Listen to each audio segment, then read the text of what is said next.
সিনেমার শুরুতে আমরা একটা মেয়েকে দেখি যে একটা জায়গায় বসে তার বন্ধুদের জন্য অপেক্ষা করছে। তখন সে একটা জায়গায় পিঙ্ক কালারের শু দেখতে পায়। এই জুতাগুলো তার অনেক ভালো লাগে। যখন সে জুতাগুলো নেয়ার জন্য সেদিকে যায় তখন আরেকটা মেয়ে এসে জুতাগুলো নিয়ে সেখান থেকে চলে যায়। এই মেয়েটা জুতাগুলো পরে সামনের দিকে এগিয়ে যেতে শুরু করে, আর কিছু দূর সামনে এগিয়ে যাওয়ার পর তার খুব আনকমফোর্টেবল ফিল হতে শুরু করে। আর তখন হঠাৎ করে কোনো একটা এন্টিটি এসে তার পা কেটে ফেলে, আর এই সিনটা অনেক বেশি পেইনফুল। এখন মুভির সিন চেঞ্জ হয় আর আমরা সুনজে নামের একজন লেডিকে দেখি। তার একটা ছোট্ট মেয়ে আছে আর সে তার হাজবেন্ডের সাথে সেপারেট থাকে, কারণ তার রিলেশন খুব একটা বেশি ভালো ছিল না। এখন সুনজে এবং তার মেয়ে একটা পুরাতন অ্যাপার্টমেন্টে শিফট করে। এই জায়গাটা অনেক নিরিবিলি এবং এখানে একজন বৃদ্ধা মহিলা ছাড়া আর কেউই থাকে না। আশেপাশের লোকজন বলে এই জায়গাটায় ভূত রয়েছে, কারণ এই অ্যাপার্টমেন্টে খুব অদ্ভুত কিছু ঘটনা ঘটে, যেমন লাইট ফ্লিকার করা বা অদ্ভুত ধরনের শব্দ হওয়া। কিন্তু সুনজে এখানে বাধ্য হয়ে থাকছে, কারণ তার কাছে নতুন কোনো বাসা কেনার বা ভালো কোনো বাসা ভাড়া করে থাকার টাকা নেই। যখন সে তার রুমে যায় তখন দেখে এখানে থাকা প্রত্যেকটা জিনিস অনেক ড্যামেজ হয়ে গেছে। শুধু তাই না, এগুলো প্রচন্ড নোংরা। এখানে থাকা প্রত্যেকটা জিনিস রিপেয়ার করা দরকার। সুনজের কাছে বেশি টাকা না থাকায় সে নিজে থেকে এই জিনিসগুলো রিপেয়ার করতে শুরু করে। সে সবার প্রথমে বাল্ব রিপেয়ার করতে শুরু করে, কিন্তু তখন হঠাৎ করে বাল্বটা ব্লাস্ট হয়ে যায় আর একটা স্পুলিংও তার চোখের ভেতরে চলে যায়। তাই সুনজে তার ডক্টর বন্ধুর কাছে চোখ দেখাতে যায়। আর এখান থেকে আমরা জানতে পারি সুনজে নিজেও একজন ডক্টর আর তার ক্লিনিক এখন আন্ডার কনস্ট্রাকশনে আছে। পরের সিনে আমরা দেখি সুনজে বাসায় ফিরে আসার জন্য রেলওয়ে স্টেশনে অপেক্ষা করছে, আর এখানে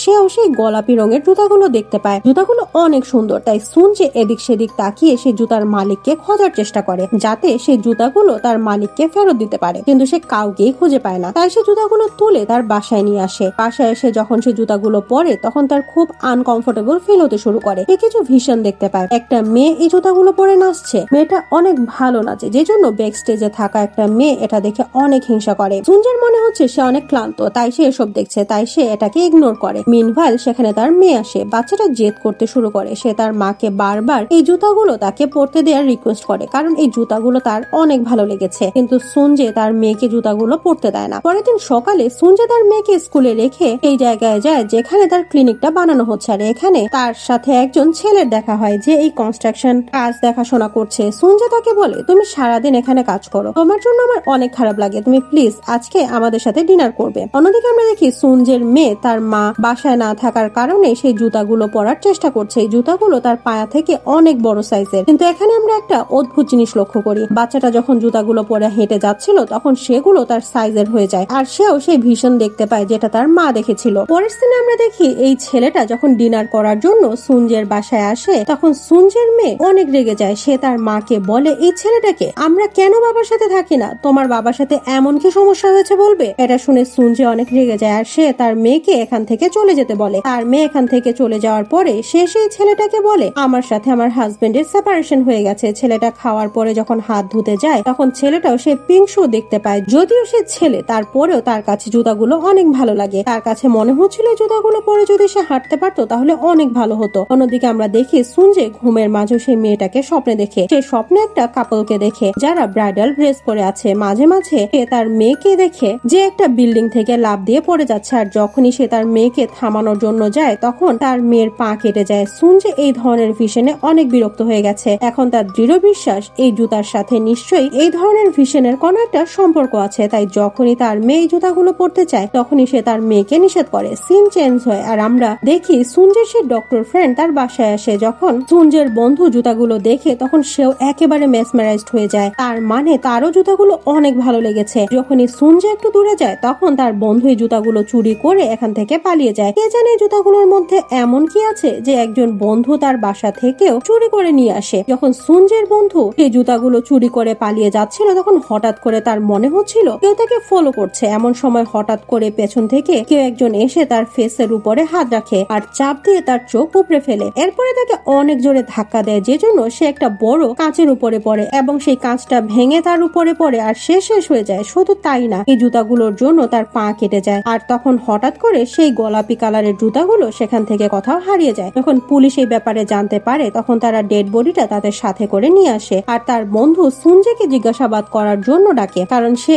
শেষবারের মতো সুনজের বাসাতেই গিয়েছিল। পুলিশের কাছে এটা একটা মার্ডার কেস মনে হচ্ছে। সুনজে যখন সেখানে গিয়ে দেখে তখন সে সেখানে কয়েকটা ছবি দেখতে পায়। এটা দেখে তার হঠাৎ মনে পড়ে এভাবে এর আগেও বেশ কয়েকটা মেয়ে শেষ হয়েছে। এসব দেখেও সে বুঝতে পারে না আসলে হচ্ছেটা কি। সে ভয় ভয়ে ভয়ে তার বাসায় ফিরে আসে। আর যখন সে তার মেয়ের কাছে যায় তখন দেখে তার কাছেও ঠিক সেরকমই গোলাপি রঙের জুতা আছে। এটা দেখে সে অনেক অবাক হয়ে যায়, কারণ এই জুতাগুলো তো তার বন্ধু চুরি করে নিয়ে গিয়েছিল, তাহলে এগুলো এখানে কিভাবে আসলো। সে রেগে মেগে তার মেয়ের কাছে যায় আর সে জুতাগুলো নিয়ে ডাস্টবিনে ফেলে দেয়, কারণ সে চায় না এই জুতাগুলোর জন্য আর কোনো জীবন চলে যাক। যদিও এই জুতাগুলো তার অনেক পছন্দ হয়েছিল, কিন্তু অবাক করা ব্যাপার হলো যখন সে বাসায় ফিরে আসে তখন সে দেখে তার মেয়ে আবারও সেই জুতাগুলো পরে আছে। এটা দেখে সে অনেক ভয় পেয়ে যায়। সে সময় হঠাৎ করে সুঞ্জের মেয়ের পা থেকে রক্ত বের হতে শুরু করে, আর এটা দেখার সাথে সাথে সে অজ্ঞান হয়ে যায়। যখন তার জ্ঞান ফিরে আসে তখন দেখে সে এবং তার মেয়ে একটা হসপিটালে আছে। এমন সময় সে ফিল করে তার হাতে সেই গোলাপি রঙের জুতাগুলো রয়েছে। এখানে সেই ছেলেটা এদের দুজনকে হাসপাতালে নিয়ে এসেছিল। সে সুঞ্জের ক্লিনিকের কনস্ট্রাকশনের কাজ করছে। ছেলেটা সুঞ্জেকে ছাদে নিয়ে আসে আর বলে, আমি 60 বছর আগের একটা ছবি পেয়েছি যেখানে একটা মেয়ে ঠিক এরকমই এক জোড়া জুতা ধরে আছে। সুঞ্জের এখন এই জুতার ব্যাপারে আরো ইনফরমেশন জানতে হবে, তাই সে এই ছেলেটাকে সাথে নিয়ে জুতাগুলোর ব্যাপারে খোঁজ নেয়ার জন্য যায়। তার কাছে মনে হচ্ছিল তার বাসায় যে বৃদ্ধা মহিলা রয়েছে হয়তো সে এই ব্যাপারে কিছু জানতে পারে, কারণ যখন এই বৃদ্ধা তার হাতে গোলাপি রঙের জুতাগুলো দেখেছিল তখন সেগুলোকে ফেলে দিতে বলেছিল, আর তাকে দেখে মনে হচ্ছিল যেন সেই জুতাগুলো দেখে ভয় পাচ্ছে। তাই এরা দুজন সে বৃদ্ধার কাছে আসে। এরা সেই বৃদ্ধাকে জুতাগুলোর ব্যাপারে জিজ্ঞেস করে, কিন্তু বৃদ্ধা এতটাই ভয় পেয়েছিল যে সে কোনো কিছুই বলতে চায় না। এরা দুজন তাকে অনেক রিকোয়েস্ট করে, তাই এখন বৃদ্ধা কিছু কথা বলতে শুরু করে। এ বলে যখন সে ইয়াং ছিল তখন ওকি নামের একজন মহিলার বাসায় সে কাজ করত। ওকি একজন ড্যান্সার ছিল। একটা মেয়েকে অনেক অপছন্দ করতো সে, কারণ সেই মেয়েটা অনেক ভালো নাচতে পারতো, তাই সে তাকে অনেক হিংসা করতো। এই মেয়েটার নাম ছিল কাইকো। কাইকোর বয়ফ্রেন্ড তাকে অনেক ভালোবাসতো, আর এটাই মেইন কারণ ছিল যে ওকি তাকে এতটা হিংসা করতো। একদিন কাইকোর বয়ফ্রেন্ড তাকে সেই গোলাপি রঙের জুতাগুলো গিফট করে, যেটা দেখে ওকির মনে সেই জুতাগুলো নেয়ার ইচ্ছা জাগে। তাই সে কাইকোর বয়ফ্রেন্ডকে ট্র্যাপ করতে শুরু করে, আর ধীরে ধীরে সে ওকির জালে জড়িয়ে পড়ে। একদিন কাইকো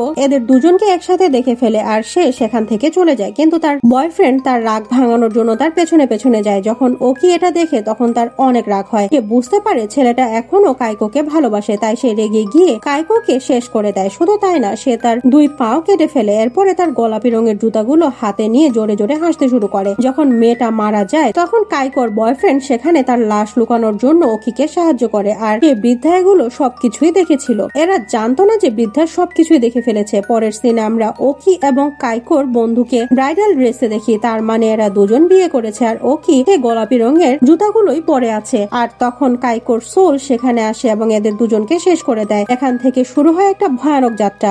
যে কেউ তার গোলাপি রঙের জুতা টাচ করবে তাকে সে জীবিত রাখবে না। সুঞ্জে এটা শুনে অনেক ভয় পেয়ে যায়, আর সে কাইকোর ডেড বডি খুঁজতে শুরু করে। বেশ খানিক্ষণ খোঁজাখুঁজি করার পরে যখন সে তার ডেড বডি খুঁজে পায় তখন সুঞ্জে সেই গোলাপি রঙের জুতাগুলো তার কফিনের ভেতরে দিয়ে দেয়। এরপরে তাকে আবারও সম্পূর্ণ রিচুয়ালের সাথে কবর দিয়ে দেয়। এসব করে সুঞ্জে অনেক রিল্যাক্স ফিল করছিল, কারণ তার কাছে মনে হচ্ছিল হয়তো কাইকো এখন তাদের ছেড়ে দিবে, কারণ এখন সে তার গোলাপি জুতাও ফিরিয়ে দিয়েছে। পরের সিনে আমরা দেখি সুঞ্জে এখন সেই ছেলেটাকে পছন্দ করতে শুরু করেছে যে তার ক্লিনিকের কনস্ট্রাকশনের কাজ করছে। সে তার সাথে দেখা করতে যায়, কিন্তু এখানে আসার পরে সে জানতে পারে আসলে ছেলেটা এখন তাকে অনেক অপছন্দ করতে শুরু করেছে, কারণ সে এখন সব সত্য জেনে গেছে। আর এই সত্য তাকে সুঞ্জের মেয়ে বলেছে। সে বলেছে আসলে আমার বাবা ও মায়ের কখনোই সেপারেশন হয়নি, বরং আমার মা আমার বাবাকে মেরে ফেলেছে। যখন সুঞ্জে এটা জানতে পারে তখন সে অনেক রেগে যায়। তার এতটাই রাগ হয় যে যেন সে তার মেয়েকেই শেষ করে দিবে। সে বাসায় ফিরে এসে তার মেয়ের উপরে আক্রমণ করে এবং তাকে শেষ করে দেওয়ার চেষ্টা করে, কিন্তু তার মেয়ে এখান থেকে পালিয়ে যায়। সে ছুটতে ছুটতে একটা স্টেশনে আসে, কিন্তু সুঞ্জেও পিছু করতে করতে সেখানে চলে আসে। সে অনেক চেষ্টার পরে তার মেয়েকে ধরে যখন শেষ করে দিতে যাচ্ছিল তখন সে রিয়েলাইজ করে আসলে সুঞ্জে তার মেয়েকে শেষ করে দিতে চাইছিল না, বরং তার ভেতরে থাকা কাইকো এটা করছিল, কারণ বাচ্চা মেয়েটা অনেকবার কাইকোর জুতা পরেছিল। আর এর সাথে সাথে সেই বাচ্চা মেয়েটার হাতে